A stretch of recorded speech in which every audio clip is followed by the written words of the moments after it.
Hello, everybody. My name is Calamity Damasi, and today we are going to be ranking the brand new EX cards from the new Space-Time Smackdown set.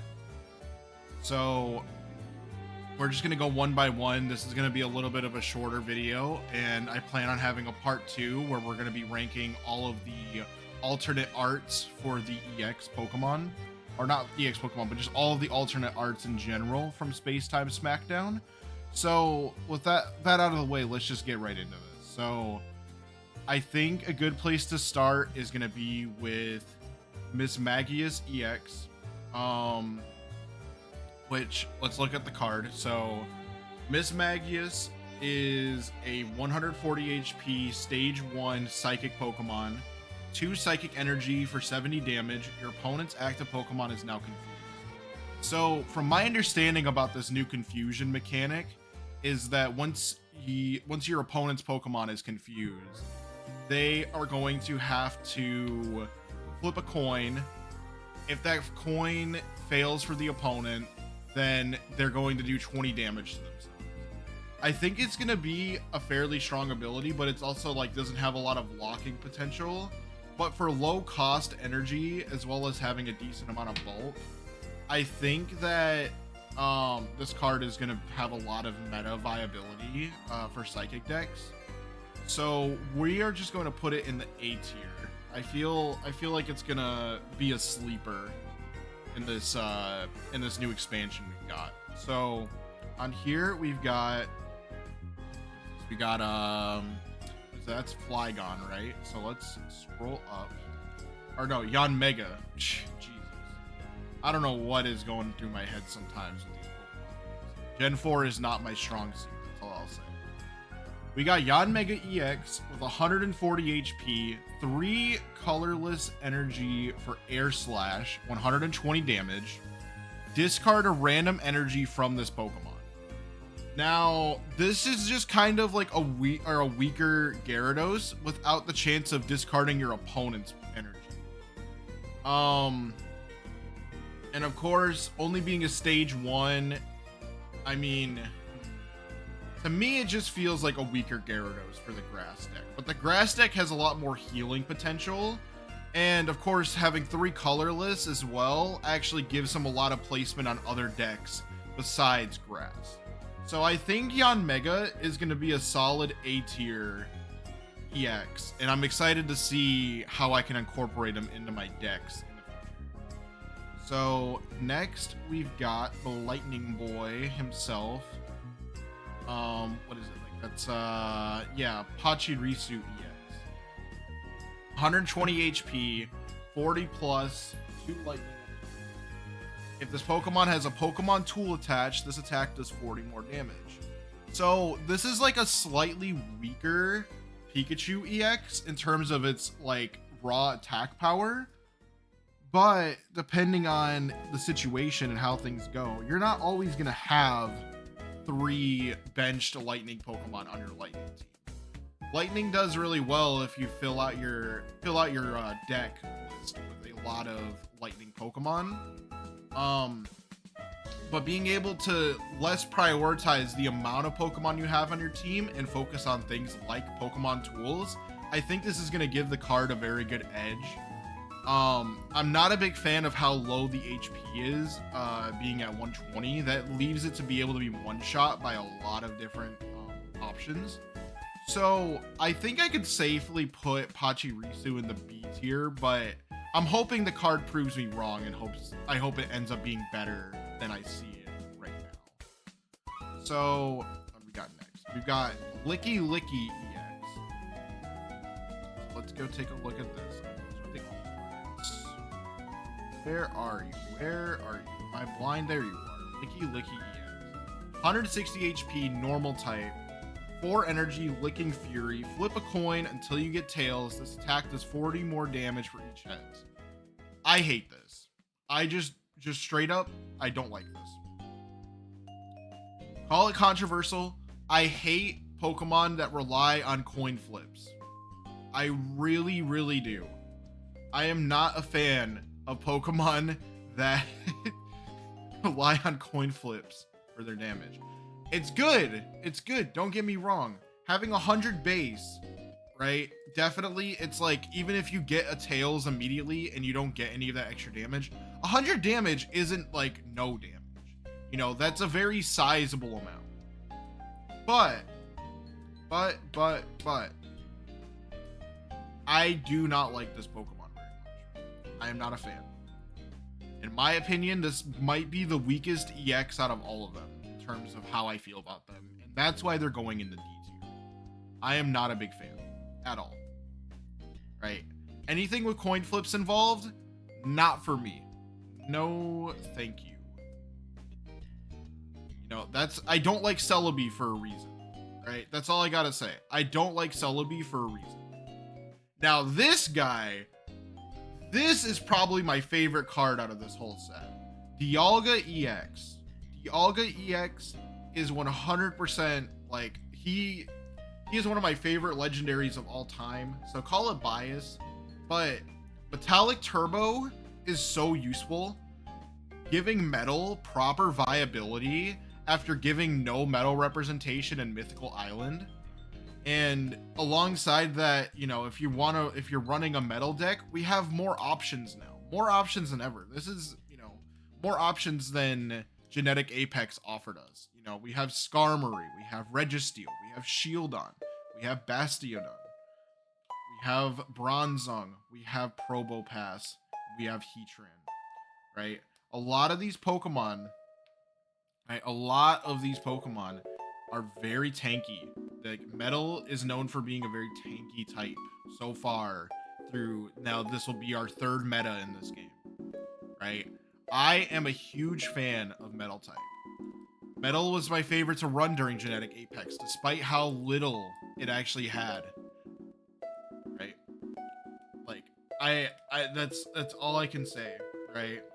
100 damage isn't the highest, craziest damage, but he is functioning as a support type to help build up these guys that are building up, right? Whether you want to run your Melmetal, you want to run Bastiodon, you want to run Bronzong, Heatran, all of these metal types all have very high energy requirements, right? With Dialga, you can get them powered up so quickly. So quickly, you can get them powered up with Dialga. Having great bulk, only a weakness to fire. Great option. Great. I'm a huge fan of Dialga. Call me biased. I think he's going to be an S tier Pokemon in this meta. Right. So moving on, we've got Darkrai EX. Darkrai EX, 140 HP. I don't know why. I paused. 140 HP, Dark type. Nightmare Aura. Whenever you attach a dark energy from your energy zone to this Pokemon, do 20 damage to your opponent's active Pokemon. 80 damage with 2 dark energy and 1 colorless energy. Right? He sets up to do really well with our other dark type, Weevil EX. 30 plus. If your opponent's active Pokemon has damage on it, this attack does 40 more damage. These two, both solid contenders. Very solid contenders for their synergy. Right? I believe they both deserve high A, and I think I'm going to kick Yanmega out of B. I believe Mischievous in A. Or Miss Magis. I tell me I don't know Gen 4 without telling me I don't know Gen 4. Right? Both of these guys deserve high A. This is going to be an insane deck. Dark type is already such a fun deck, and we're getting so much more dark type representation this time around. These are going to be able to pair up so well together. I'm really looking forward to it. So, we've got Palkia, right? Palkia. I feel like Palkia might be a sleeper, but it just depends on how these decks are going to build out, right? 150 HP water type, 1 energy, 30 damage slash, easy damage right there. 3 water energy, 1 colorless for Dimensional Storm for 150 damage. Discard 3 water energy from this Pokemon. This attack also does 20 damage to each of your opponent's bench Pokemon. I think that this guy is going to actually be able to cook. Now, some people might disagree with me, but I really think that if you play your cards right, I think Palkia is going to be a very strong option. One-shots a majority of the game while also dishing out damage to your entire opponent's bench. I think it's going to be great. I think he might have some energy issues at points, but if you can get him built up and get him going, dude, Palkia is going to be insane. That's why I think he deserves at least like a low A, because it's going to be inconsistent. It's not going to be every time. It is not going to go the way you want every single time with it. And I think for that, he does not quite make it into S with Dialga. He's just going to sit right at the bottom of A. We have to see how this meta plays out before we pass judgment too quickly. But from my first impressions of him and thinking about it since the trailers come out, that's my thoughts. So now that we've got this guy,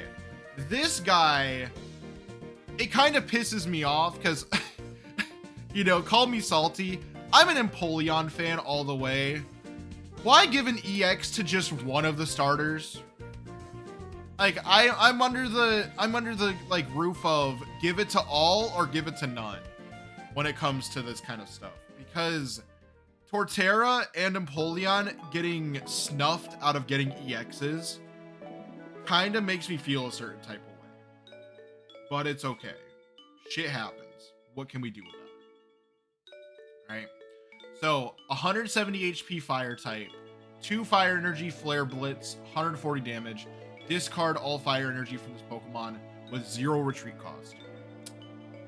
Yeah, he's gonna be such a sleeper.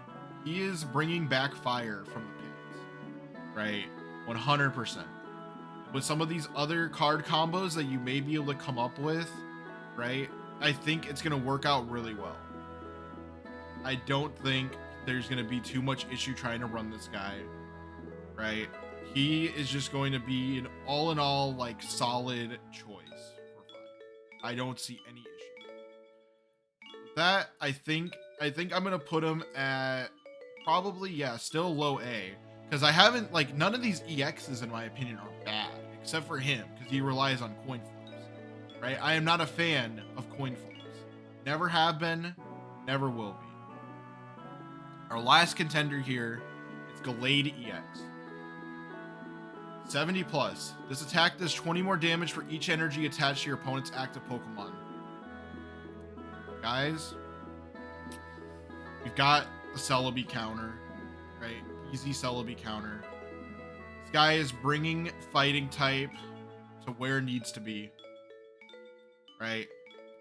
He is just a somewhat, like, I guess, shallowed down Alakazam, but because of his bulk, and as well, like, he is going to fit really well into these fighting type decks with only 1 retreat cost as well, and only requiring 2 fighting energy to even do his attack. I think Glade is going to stand out really well in this meta and is going to bring fighting back. I don't think he's quite A tier, but I'm going to put him in high B. And those are my overall rankings, right? How I feel about it. If I like anything to change, I mean, if anything, I'd probably put you at high B rather than in the middle, right? I think this is a very fair list. I feel like all of these are really great additions into the overall meta. Although, like, how seriously can you really take the Pocket meta compared to the regular TCG? That's for you to decide. Anyhow, I hope you all enjoyed the video. Stay tuned for part 2, where we're going to be ranking all of the alternate arts for this set. So I will catch you guys next time. Goodbye.